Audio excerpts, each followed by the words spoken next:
We have reached up to the triggering. We have seen all trigger means it will do fast triggering between the channels. Then there is slope triggering, positive slope. So always it will be positive slope triggered means always the signal 1 will start from positive slope. And when I press this, you see now it is triggered from negative. Now after that this triggering, you can see auto level trigger means now I am trying to set a level from which it will start triggering the signal. So you see it is negative slope triggered and the level is here. When I change this, the level will change, and once this level crosses this point, the triggering went off. So these are the triggering methods sometimes used to properly display your signals. So this auto level trigger, then edge trigger, alt trigger, plus minus trigger, slope trigger are required whenever you are triggering. Now one most important point is, for any frequency measurement, if you are trying to calculate accurately measure the frequency, then you should always keep this knob at cal position, because this is time based variation. If you keep somewhere, then you can see nothing change here at time base, and you will be end up in recording some wrong information from the signal. So right information can only be measured when you will keep it at cal position. So this dot should be matched at cal position. It will give a click point, and now whatever the frequency you will measure in terms of time. So you see now this signal is starting from this point. So I am trying to measure the time. So I will see it has covered 1 2 boxes, and then one more here. So if each box is 1, then here 5 such dots are there, means each dot will be 1 by 2 means 0.5. So it is how much? 2.5. So see 1 2 3 4 5, right? So 5 are making 1, means 1 by 5 is how much? 0.2. So minimum reading you can measure from this list count will be how much? 1 by 5. So 0.2 will be list count, and that value is to be measured. So 2.5 is to be measured with here 0.5 milliseconds. 2.2 is to be multiplied with 0.5. So it will make 2.2 into 0.5. That will give you the time, and 1 by t will be giving you the frequency. Similarly, you have to measure in here. So 2 boxes it has covered approximately 2 boxes into 0.5. So it is giving 2 into 0.5, 1 volt peak to peak. So this is how the measurements will be taken, and this is for channel 1 shifting from, let's suppose you want to keep your signal here, then you can measure here, and if you want to keep both the channels one over the other to see what is the phase shift. So at that time what I will do, I will put like this, channel 1 and channel 2. Now you can see component tester is there. So this will be used to measure the different kind of components which we will put here, and once we put the component here, it will show some graphical picture. So that graphical pictures will tell us what kind of component it is. That even information can be find out here in your component tester. For short circuit you will find a line like this, for open circuit you will find a line like this. So if you put a wire between these two, and that wire is short circuited, means you should get a short circuit line like this, and open circuit line. For if that wire have open circuit, then you will get a line like this. So this all things can be find out. You can make use of this. If you are testing a capacitor, a good capacitor should give this kind of pattern. Resistance should give this kind of pattern. Silicon diode. So diode testing, if you are doing in forward bias, it should give like this. Germanium diode in forward bias should give like this. Forward bias and reverse bias. Zener diode should give like this under 8 volt. Beyond 12 volt, Zener diode should be give this kind of pattern. Then only you can say that your component is correct. So they have given all the, even you can test your BJT. If BE junction is showing a waveform like this, means your signal, your transistor is good for BE junction, and for BC junction if it is showing like this, then you can give a conclusion that your transistor is very much fine. You can use it for your experiments. So this all informations are given, just you have to change the thing. And now you are expected to understand how the color coding of resistance are done, and in this lab it is very much required. So you can see 4 band registers can be coded, and you know these things from your plus 2. You are expected to revisit.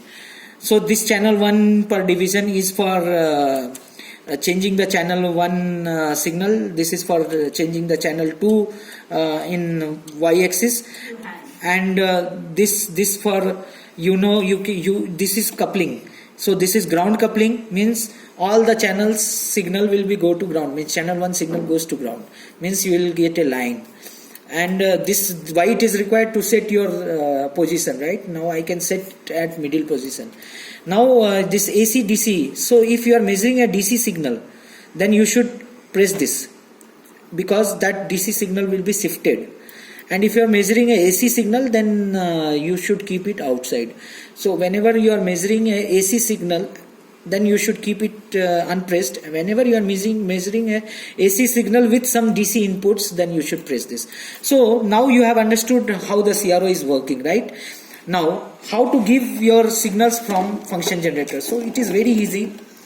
You can see I am changing my frequencies. Whatever the frequencies I am changing, the same frequencies are being displayed here, right? So this function generator for frequency change, it is given here. For amplitude, you can see I am changing the amplitude, and you can find. So this is for amplitude changing. This is for offset adjustment. If any offsets are there, we can adjust it. This is for duty cycle, when some square waveforms because this can generate sine wave, square wave. You can see right now it is generating sine wave. When I press this, it will generate a square wave. When I press this, then it will generate triangular wave. So waveforms can be changed from here, and similar thing you can observe here on CRO.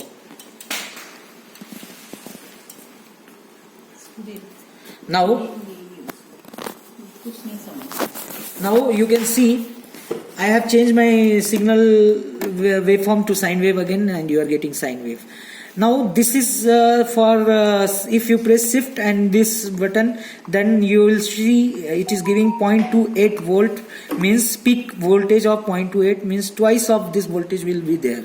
You can measure it from there. And if you shift again, you will press this, then it will show the frequency. So always you are expected to see the frequency, and waveform signals will be measured from here. Okay. Now here in this you can see minus 40 dB is there. So minus 40 dB is given. If I press shift and minus 40 dB, then minus 40 dB will come. It will to reduce the input.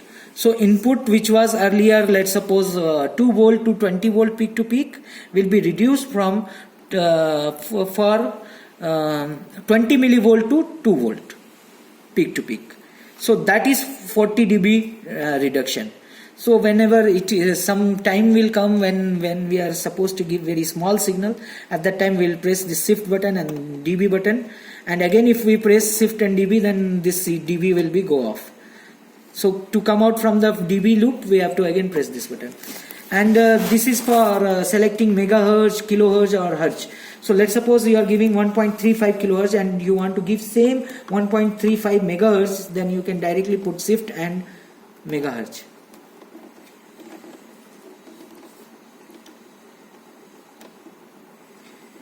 So to 52 shift megahertz.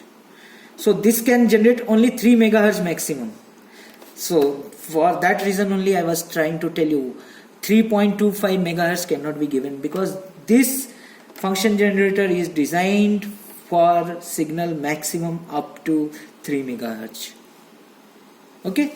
Now once understanding this, we have one more different kind of function generator which is required to be understood. All the functionality will be same for this function generator also. You can see frequency, function, modulation, attenuation, menu are there. So attenuation is for 40 dB, 20 dB and all those things. Then for changing the cycle, then for changing the amplitude, here amplitude was changed. So everything are same.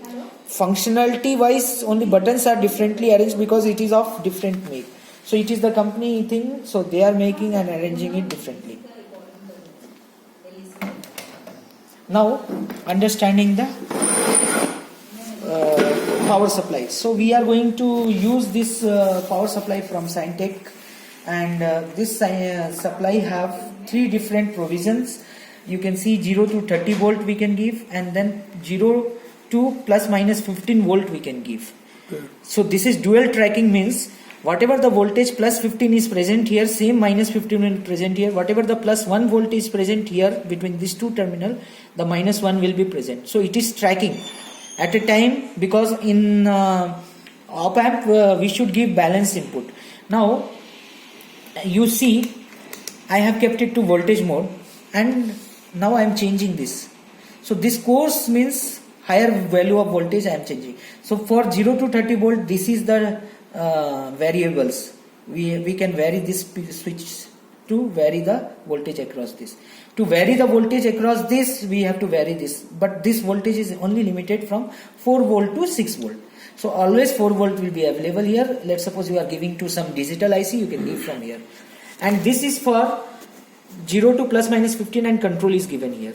Now as there is only one ammeter and only one voltmeter, is display selection switch is given. So now I want to see what is the voltage available here, then I will put it here.